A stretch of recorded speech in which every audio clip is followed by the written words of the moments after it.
Good evening.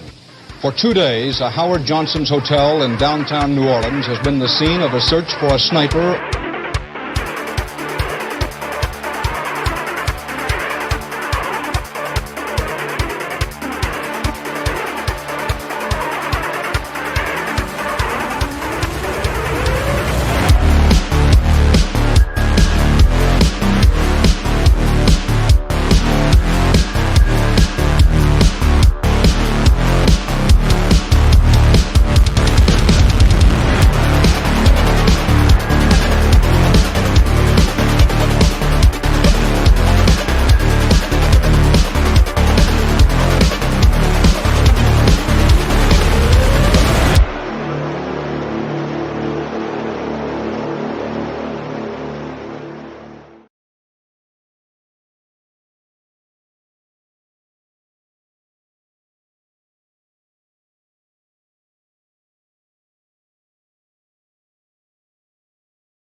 Greetings everybody, Maximus here. Before we start, I want to say up front that the reign of terror sniper Mark Essex inflicted on New Orleans in 1973 lasted 7 days, and it would take 7 days to tell the entire nightmarish story. So I would urge all of you to research the incident because it is a riveting story filled with heroes, both first responders and civilians alike. But since this is an aviation channel, we're going to focus on one hero who helped all the other heroes that fateful day. So with that said, here is the remarkable true story of a true American warrior, hero and legend, the late great Lieutenant Colonel Charles Pitman.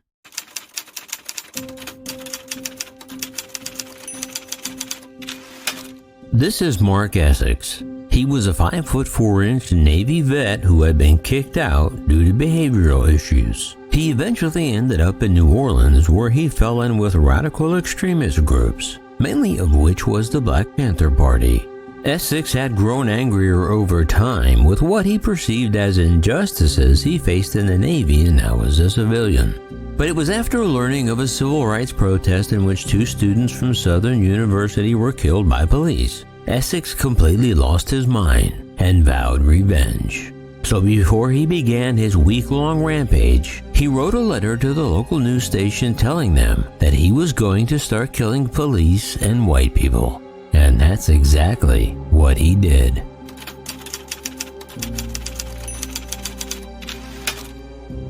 Late on the New Year's Eve before 1973, equipped with a Ruger 44 caliber semi-automatic rifle, a 38 caliber revolver, a ton of ammunition, a gas mask, wire cutters, lighter fluid, matches, and a string of firecrackers, Mark Essex went to the New Orleans Police Headquarters, where he shot and killed an African-American cadet, shooting him in the back.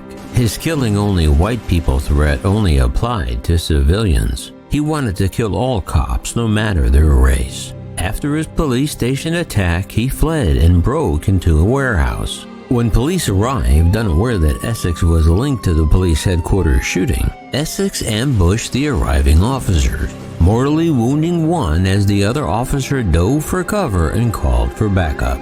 But by the time backup arrived, Essex had vanished into the night. After continuing his crime spree and being hunted by police for 7 days, he stole a car on January 7th, which was promptly reported to police.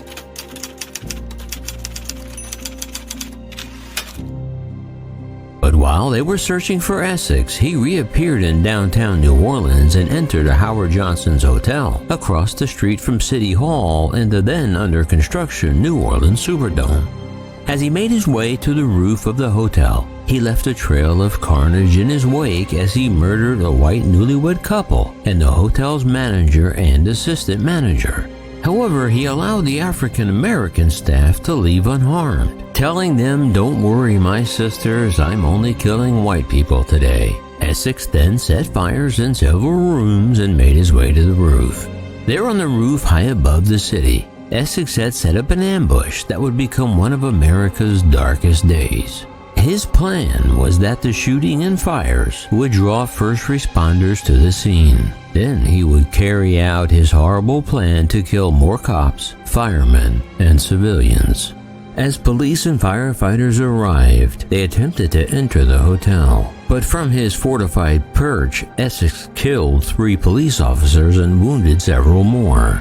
He shot firemen on ladders attempting to fight the fires. He shot ambulance personnel and police and civilians on the ground. He was able to pin down anyone that attempted to move toward the hotel and was completely concealed from return fire by concrete bunkers above the stairwells and elevator shafts on the roof so that police were unable to penetrate his concrete fortress regardless of their weapons. Before it was all over, Essex shot a total of 21 people, 10 of whom died, 6 of which were police officers and 4 civilians. But much like today, when mass shootings and crimes occur in the U.S., they are broadcast live on TV. And it was no different on January 7, 1973 in New Orleans. As the nation watched in horror, there was one specific television viewer that day that was also about to change law enforcement history forever.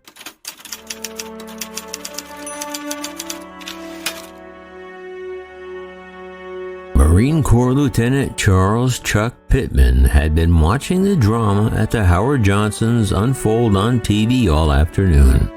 Pitman was a helicopter pilot and the commander of the Marine Air Unit stationed across the Mississippi River, just south of New Orleans near the town of Belle Chasse. Pitman was still recovering from a .50 caliber gunshot wound he took in the leg in Vietnam, where he had flown 1,200 combat missions and been shot down 7 times, and yet still he kept going back for more. The 38-year-old Pitman had flown every plane and jet in the U.S. military. Pitman also earned numerous medals including Silver Stars for Valor, Distinguished Flying Crosses, and a Purple Heart.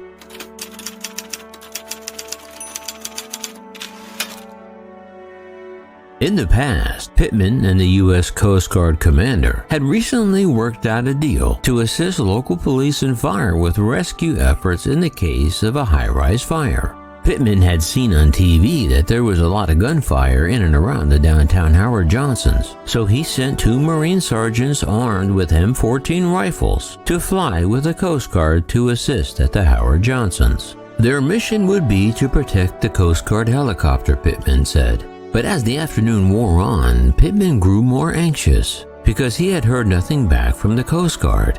He said, "I kept waiting to see the Coast Guard on TV, but they never showed up." By late afternoon, his 2 sergeants returned. An angry Pitman asked the sergeants what the Coast Guard's plans were. But one of his Marine sergeants replied, "They say they can't fly. The weather is too bad." By now, Pitman's sergeants knew that look, and Pitman wore it on his face like a hockey mask. Pitman glanced outside. It was getting dark and the airfield was completely blanketed by fog. Visibility was almost zero. As the room fell still, his men knew their leader, and they were waiting for it. Then like a bolt of lightning, there it was. "Bullshit," Pitman barked. "The weather's not too bad for me. I can fly up the river." So Pitman ordered his operations officer to call the New Orleans Police Department and offer the Marines assistance. An hour later, the New Orleans police returned the call. They told Pitman, "If you've got a searchlight, come on down." But there was a problem. A big problem for Pitman. What he was considering doing was completely against military regulations, and it would surely get him court-martialed and banished from the Marines, tarnishing his stellar career. But Pitman didn't become a warrior by asking for permission. So he figured he'd roll the dice and ask for forgiveness later. If he even survived the mission, that is.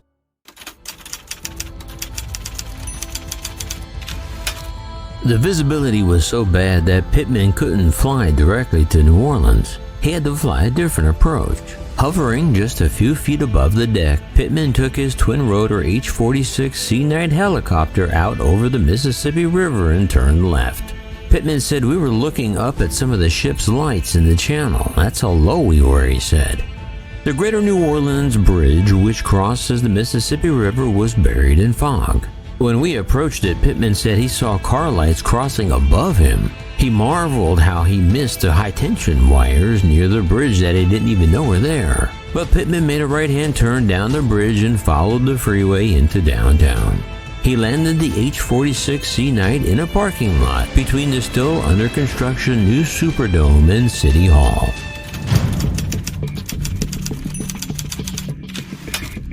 While Pitman's crew consisted of a co-pilot and 2 sergeants with M14 stayed behind in the chopper, New Orleans police drove Pitman to Loyola Avenue where the police chief had his command post set up in the lobby of the Howard Johnsons. Police cars were everywhere. Gunshots and bullets were whizzing up and down the street. Pitman said that fire trucks were still there spraying water on the fire, but all the firemen were hunkered down inside buildings just trying to stay alive. The New Orleans police officer driving the car carrying Pitman pointed to another police car parked a few blocks down the street in front of the hotel. The officer asked Pitman, "Do you see that car down there, down the next block, the car with the door open?" "Yes," Pitman replied, taking a beat. "There's a radio in that car," the officer said. "You can use it to reach the chief." "Wait a minute," Pitman said. "You want me to walk down that street with bullets whizzing everywhere while the entire New Orleans police force are hiding behind cover to get to the only car with a radio?" The policeman nodded, "Yep." Then Pitman glanced down at his green military flight suit, knowing full well he'd make the perfect target for Essex. Still, although I'm sure he preferred to run, Pitman, being the battle-scarred veteran that he is, decided to simply calmly walk down the street. Pitman figured running would only draw more attention to himself, so he'd probably catch a bullet for sure. So after what must have felt like one of the longest walks of his life, he finally reached the radio car. He took a seat, keyed the mic, and identified himself as the Marine chopper pilot. The voice at the other end of the radio told Pitman to head to the command post. To which Pitman asked the obvious question, "Well, where the hell is that?" "In the hotel," the staticky voice on the other end of the radio replied. Pitman dropped the mic in his lap for a second, glanced around at all the bullets ricocheting off of everything in sight. Pondering his situation, he then keyed the mic again and replied, "You have got to be kidding me." So Pitman, I'm sure with his eyes in the back of his head, simply strolled into the hotel. Since the electricity to the hotel was off, the lobby was dark, lit only by a few blinding emergency lights, with many hotel guests crammed into a corner of the restaurant trying to keep warm. There were a lot of nervous people in there, Pitman said. Chief Gerald Russo met Pitman and asked, "So you're the guy with the armored helicopter, right?" Pitman took a beat and told the chief, "Well, it's not really armored." And the police chief asked Pitman, "Well, then what can you do for me then?" But before Pitman could answer, a light bulb went off and Chief Gerald Russo had a genius idea. He said, "I know. You can pick up our armored car and put it down on the roof." New Orleans had an old armored personnel carrier that weighed about 14,000 pounds. But Pitman explained that his Sea Knight could only lift about 5,000 pounds. Later in an interview, Pitman joked that even if he could have lifted it, it would have dropped right through the roof and landed in the basement. So again the chief asked, "Well then what the hell can you do?" Pitman then informed the chief that he could take a crew of police officers above the roof to survey the situation and try and root the bastard out, Pitman said. The chief agreed, and Gio Russo then designated one of his officers as the communications specialist and put out a call for volunteers with any specialized personal weapons to volunteer for a very dangerous mission. So Tom Casey, Frank Burris, and Antoine Sachs stepped forward and signed up for the task. Antoine Sachs, a former Marine himself, had been stationed across Gravier Street on the roof of the Rault Center since early afternoon. From his position on the roof opposite the Howard Johnson's rooftop cubicle situated atop the Gravier Street stairwell, Sachs could hear the sniper Essex cursing at them and the sound of his heavy gunfire.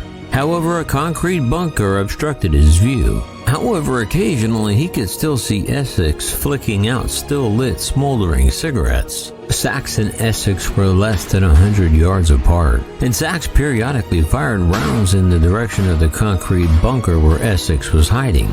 At one point, Essex threw a crumpled red and white cigarette pack onto the rooftop, and Sachs responded by shooting the cigarette pack multiple times, causing it to dance around on the roof. It was his way of sending a message to Essex that he wasn't the only sniper downtown that day. After the chief briefed the 4 officers on the mission, the 26-year-old former Marine wasn't happy with the chief's plan. He thought he was volunteering to assault the roof, not just take a helicopter ride. So Sachs asked the chief for permission to jump from the helicopter onto the roof. Chief Giarusso vigorously shook his head, saying, "No, I'm not going to have any more cops killed today." By this time, it was getting dark, so Pitman led the heavily armed officers to the helicopter. Pitman had his crew remove all the windows to prevent fragments from becoming shrapnel inside the helicopter in the event they take incoming fire. He also had the helicopter doors locked in the open position so the officers could have a wide field of vision to shoot the diminutive sniper.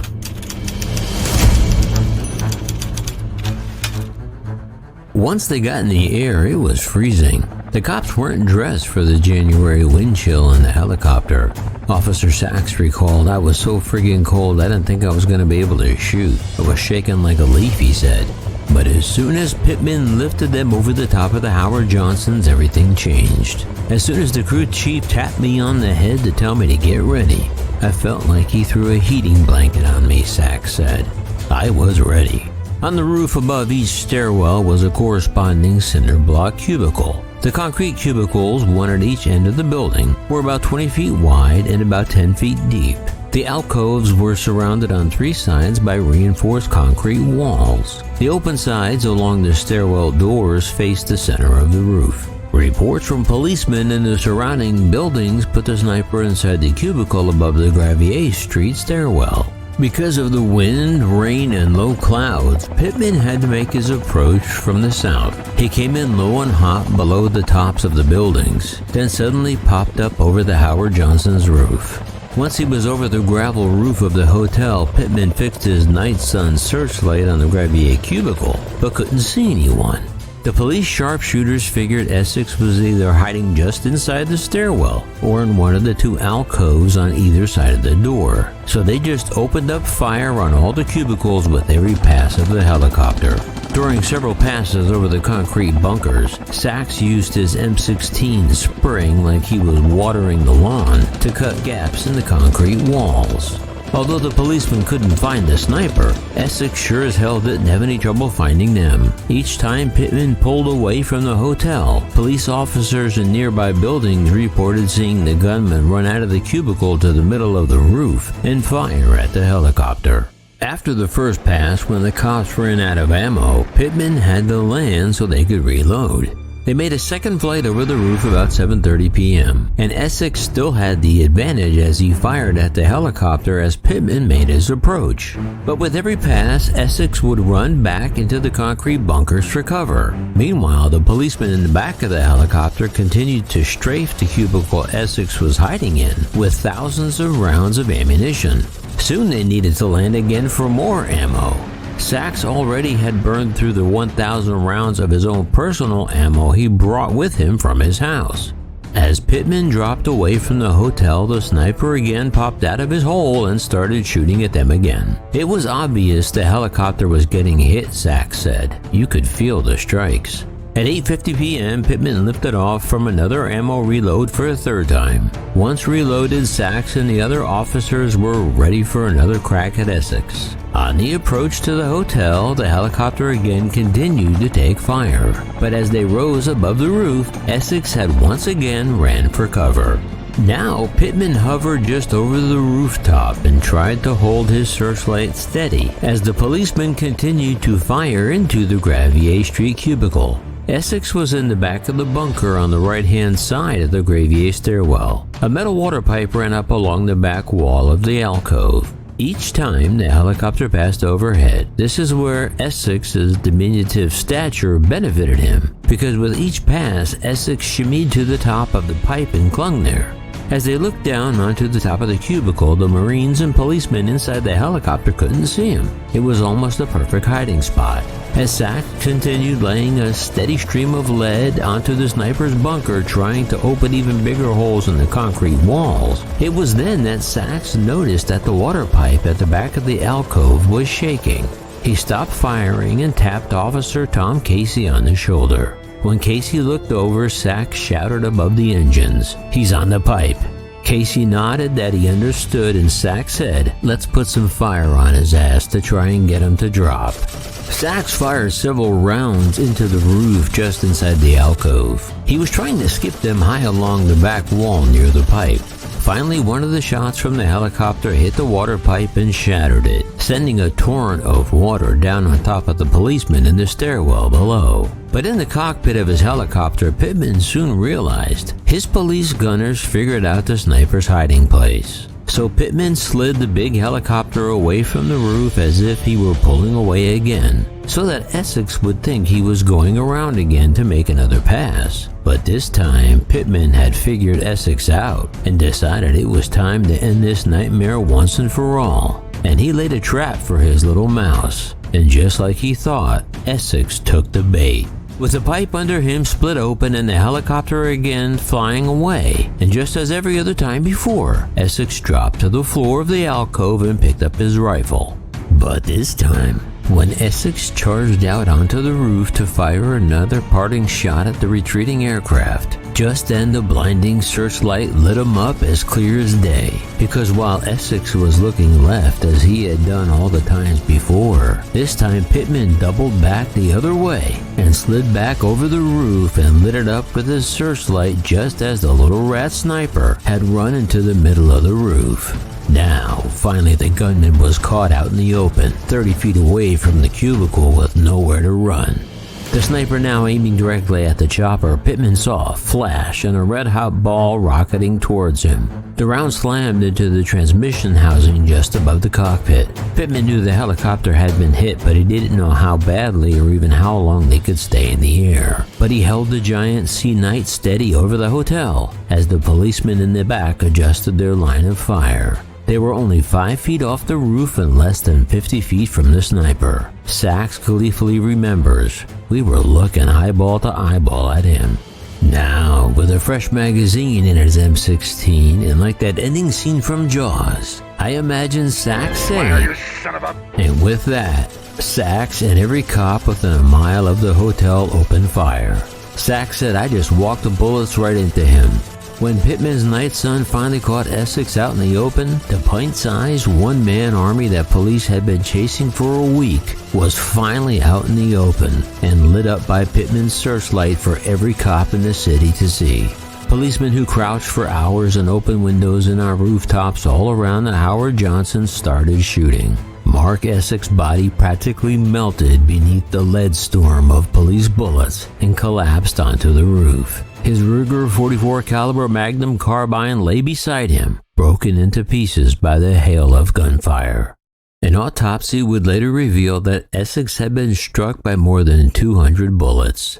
Eddie Rance, who was perched on a nearby building armed with a .30 caliber carbine and who took part in the volley of shots that finally brought Essex down, said the guy was so shot up he had to be picked up with a scooper. We saw the one individual that came out in the evening about 9:30 to take a shot at us. I saw him firing at us from the deck, and we had him as he ran back into the cubicle to escape our gunfire, and we watched him fall on the roof. And the rest, as they say, is history.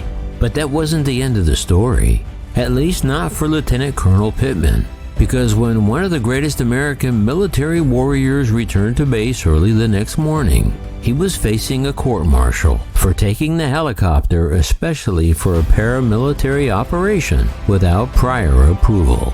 However, as luck would have it, New Orleans-based Representative Edward Herbert, who also just happened to be the chairman of the U.S. House Armed Services Committee, recommended to the Marines that the issue be dropped. Translation? That was an order, not a recommendation.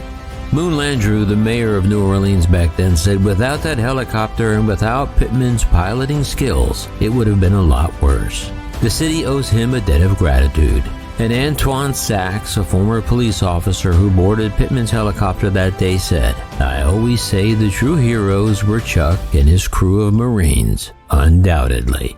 Lieutenant General Charles Chuck Pitman passed away on February 13, 2020, at the age of 84. His career spanned over 40 years, including 3 combat tours in Vietnam. He was also involved in Operation Eagle Claw, the attempted rescue of the American hostages in Tehran in 1980. He commanded an air wing and was the Deputy Chief of Staff for Marine Corps Aviation. He earned the Silver Star, 4 Distinguished Flying Crosses, a Bronze Star, and a Purple Heart. But for all his achievements in uniform, Pitman is best known for ignoring military protocol and breaking a library of rules and regulations so he could save lives in New Orleans, Louisiana on January 7, 1973. Godspeed, Lieutenant General and Great American Chuck Pitman. Have you heard this true story before? Please be sure to let me know down below. And please don't forget to subscribe, like, share, and ring the bell. And remember, leave the rubber on the runway and your troubles on the ground. And I will see you next time in the air. Yeah, this is Maximus.